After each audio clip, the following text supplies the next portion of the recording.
Kepala Dinas Kesehatan Kabupaten Malang, Jawa Timur, Wiyanto Wijaya mengungkapkan jumlah korban jiwa dalam kerusuhan di Stadion Kanjuruhan kini bertambah menjadi 130 orang Minggu 2 Oktober. Sementara untuk korban yang mengalami luka-luka sebanyak 191 orang. Hal itu disampaikan oleh Wiyanto dalam tayangan Breaking News Kompas TV pada Minggu 2 Oktober 2022. Diketahui korban tewas hingga luka merupakan imbas dari tragedi kerusuhan seusai pertandingan Arema FC melawan Persebaya pada Sabtu 1 Oktober. Wiyanto mengatakan mereka berdesak-desakan hingga terinjak saat keluar dari Stadion Kanjuruhan. Sebelumnya, Kapolda Jawa Timur Irjen Pol Niko Afinta merilis jumlah korban tewas hingga Minggu 2 Oktober pukul 5 pagi sebanyak 127 orang.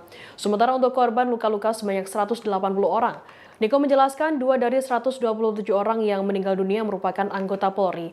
Ada sebanyak 34 orang yang meninggal di Stadion Kanjuruhan, sementara lainnya meninggal saat menjalani perawatan di rumah sakit. Terkait tewasnya korban, Niko menduga salah satu penyebabnya karena kehabisan oksigen akibat berdesakan. Sementara itu, Gubernur Jawa Timur Hovifah Indar Parawansa menyebutkan ada sebanyak 18 korban jiwa yang ditemukan tanpa identitas Sabtu 1 Oktober. Korban tewas tanpa identitas tersebut akan disatukan di Rumah Sakit Umum Daerah Saiful Anwar, Malang.